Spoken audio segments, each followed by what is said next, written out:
and says, the mother told Prophet ﷺ, says, please make dua for my son. Prophet says, Allahumma barik fi ahlihi wa malihi wa waladihi. Oh Allah, bless his family, his wealth, and his children. Anas bin Malik says, years later, for Allah al-Azim, I had over 100 children and grandchildren, and I was the wealthiest of the Sahaba towards the end of his life. So imagine, he's saying the barakah of just that dua. So ask Allah for barakah. And when your parents make dua, ask Allah for barakah. That's what you seek out for. Let's continue about spiritual time. So, quick review, what we learned so far. We learned that productivity is energy times focus times time. We learned that there are 3 spheres of productivity: spiritual productivity, physical productivity, and social productivity. And so far we've been talking about spiritual productivity.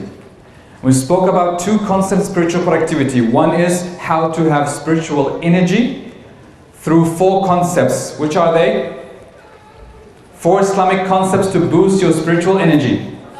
Taqwa, shukr, sabr, ihsan, well done. And then we went to acts of worship. We said salah, charity, and what else? Remembrance of Allah subhanahu wa ta'ala. Then we moved on to spiritual focus. We said that spiritual focus helps you focus on important things in life and not get distracted by the other distractions. So we said spiritual focus would be, there are certain Islamic concepts that help us build spiritual focus. Number 1 is intention. Number 2, halal lifestyle. Okay, was that 3? Salah. So that was acts of worship, yeah. Salah. And also we skipped some part in Salah, but I promise you tomorrow we'll go into focus in Salah, focus in the Quran, and those concepts inshallah as we discuss focus management. So now is the 3rd element, spiritual time. So spiritual time is the extra time that you seem to get to do things other people have barely time to do so. You seem to have more than 24 hours a day, but that is called spiritual time. You know, we hear stories from our Sahaba and from the companions who finish the Quran in one night. And you think, how on earth, physically, logically, can you finish the entire Quran in one night? Do they read like super fast? Or how do they do it? That's spiritual time. It's almost like you can't explain it, but Allah subhanahu wa ta'ala gives them, opens the times for them to increase in their ibadah, increase in their worship, and to do more with their time, even though they have the same 24 hours as you do. So that's the power of spiritual time. So the first concept to help us build spiritual time is giving time to Allah subhanahu wa ta'ala. So we need first to understand this concept of time in Islam. First of all, time is a blessing. Allah subhanahu wa ta'ala has given us time to achieve certain things, and when our time is up, game over. So time is a blessing, it's a ni'mah. It's one of Allah's favors upon humanity. Imagine if He didn't give us enough time to even reach His Jannah, but He gave us time. Secondly, we need to understand many people waste it. Prophet Muhammad says that the 2 things that people mostly waste are free time and health. They don't realize the value of these 2. Thirdly, time is, once this loss is gone. Right now, we just, this second is gone. It won't come back again. So once lost cannot be gained. So you need to really understand that spiritual time is about being given the tawfiq to recognize the blessing of time, not to waste it, and make the most of it to maximize your reward in hereafter. That's the basic definition. If you want to get spiritual time, is for you to recognize Allah has giving you the tawfiq, the success, to recognize this blessing, to use in the right way, and to maximize your reward in hereafter. So, the concept number 1 is giving time to Allah. We know that Allah subhanahu wa ta'ala is the owner of time. He's the one who created time. And nothing can be done in the time He has given us without His permission. So the best investment of your life is giving time to Allah. Let me give you a story. There were 2 college friends. Both friends took the same course and went to the same university. And 2 of them, it was a 4-year course. One of them spent time, while also studying, but also doing da'wah activities, getting involved with Islamic organizations, helping out charity, working part-time, lots of activities. And the other one said, no, I'm only going to study. I'm only going to study. I'll only focus on my studies. I know my parents sent me here to study, so I will not waste my time. I will just focus on my study. 4 years, fast forward 4 years on, both of these students got the exact same grade. But guess who's won? Who earned more in the hereafter?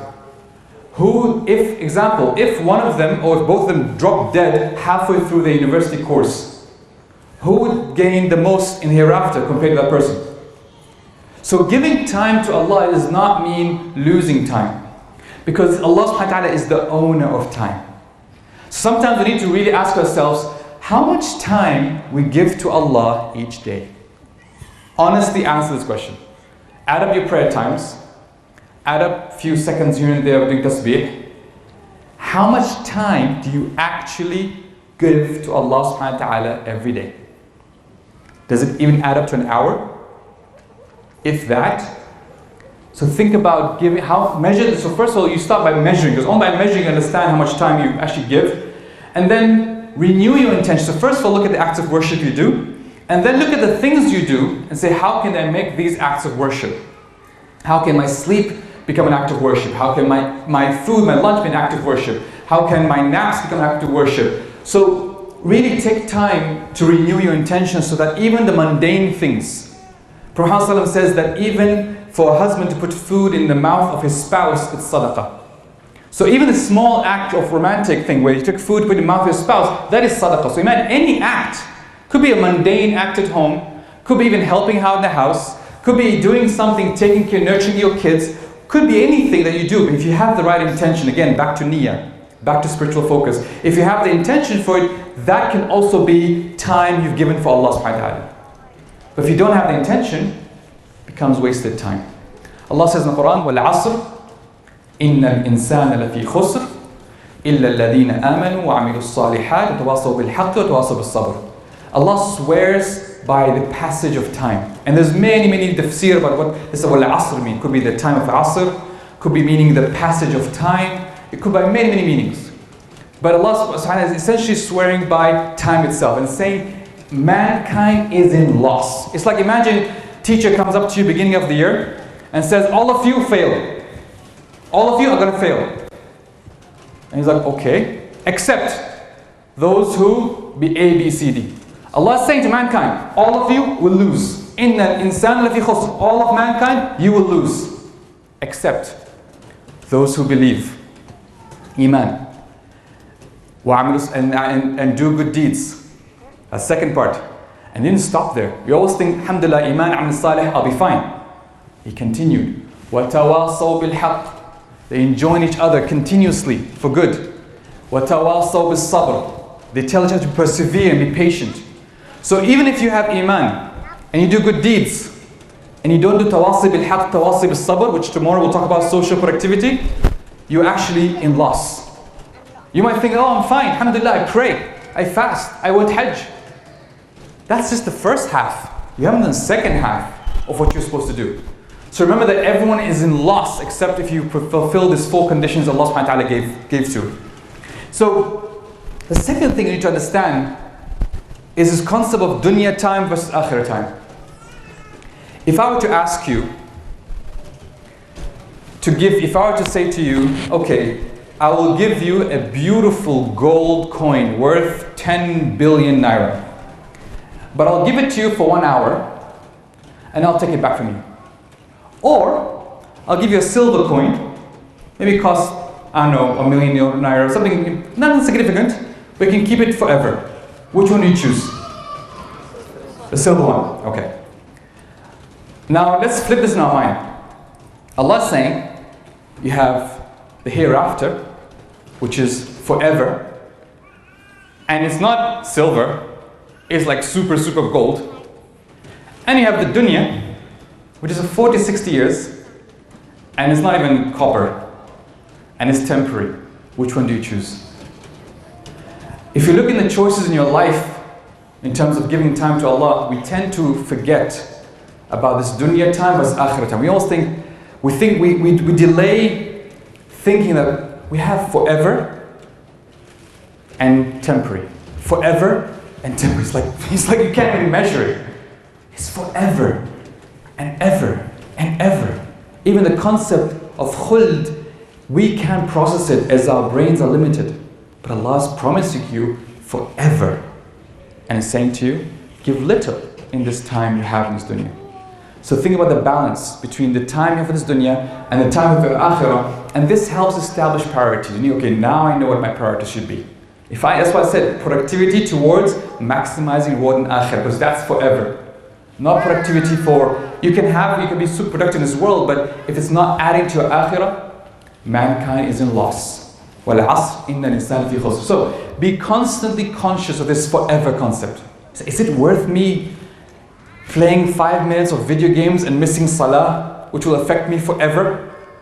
Is it worth me not giving charity so that I can buy some nice toy and then not give forever? Is it worth me getting upset and doing something harmful and not doing forever and then not earning the Jannah forever? Ask yourself, always have this conscious of dunya time versus akhirah time.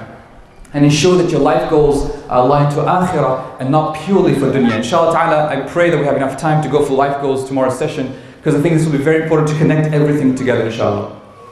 Okay, so acts of worship to boost. Again, I'm saying salah. We said salah under spiritual energy, we said salah under spiritual focus, and now salah under spiritual time. Salah is this beautiful, constant routine. And I use the word routine here carefully. For the sake it regulates your day. Today there are studies that show that creative people, entrepreneurs, people who have super creative ideas, they need routines for them to be productive and be structured in their days. Islam gives us routine. You wake up in the morning with Fajr. First thing in the morning, Fajr prayer. And then you work. In the peak of the business hours comes Dhuhr. Remind you to come back to Allah subhanahu wa ta'ala, to de-stress and to calm down. You pray Dhuhr, then you work, or you do your part, and boom, Asr. Asr comes and gives you again closure to your end of business day. And then you work, and then you go home, and then it's Maghrib time. Gives you closure that day. And then before you sleep, pray Isha. It regulates your day. Imagine your life without Salah. It's like chaos. What time would you wake up? It's just like free fall. But Salah comes and regulates your day. And those who pray consistently will attest to this. It makes a huge difference that if you pray on time, every single time, it really helps you to regulate your day. This also ensures you give time to Allah, because when you pray on time, you are giving time to Allah, and it shows that you focus more on akhirah time versus dunya time. So, advice, go for Salah early. Sometimes we have this thing where adhan goes off, we listen to it, and then iqamah, and then last minute we quickly jump and pray. Make Salah like an appointment. I will say, imagine you have an appointment with the King of Kings 5 times a day. You want to turn up on time. You want to be dressed well. You want to be ready to meet him when he calls you. Take Salah seriously. And again, this is where you compare dunya time, akhirah time. I have a meeting. Really? That meeting is important more than Allah subhanahu wa ta'ala? That thing you're doing is more important than Allah subhanahu wa ta'ala? You really should put that focus in yourself, and helps you balance where you are. And do not rush off after Salah. Right? Try to spend time in adhkar, try to spend time remembering Allah subhanahu wa ta'ala. That helps you to at least enjoy that time. You know, there's Prophet says that the malaika pray for you when you sit down waiting for Salah. Just by sitting down waiting for adhan or waiting for iqamah, you are being rewarded. So go early for Salah. And of course, we'll talk more about waking up early in tahajjud prayer in a minute. So inshallah ta'ala, we'll cover that in soon. Okay, this one's interesting. This one, Prophet says, whoever wants to increase in his umr, in his lifetime, and increase in his rizq, in his sustenance, let him keep the ties of kinship. The relatives, the parents, the uncles and aunties, the people who are related to you by blood. Whoever, imagine the hadith, whoever wants to prolong, to increase, imagine almost like you can add, who knows, a few more years in your life. من أراد أن يبارك له في عمره, in his umr, and in his rizq, Allah subhanahu wa ta'ala, the Prophet says, let him keep the ties of kinship. So think about, how can I spend time with my parents, my siblings, my spouse, my children, and my wider relatives? How can I connect to my relatives? The sister mentioned earlier about calling my relatives. How can I make it a regular habit, not just in Eid and Ramadan, but a regular habit? Maybe put in a calendar, once a month you're going to call so-and-so. Every week, every weekend you're going to call so-and-so. And make it a regular habit, so that even you get used to, understand the situation. Find those who you really connect with. Nowadays, it's funny, we have all these technologies, WhatsApp, Facebook, but we really connect with those who are our relatives, our blood relatives. So think about the barakah that gets by tying the ties of kinship.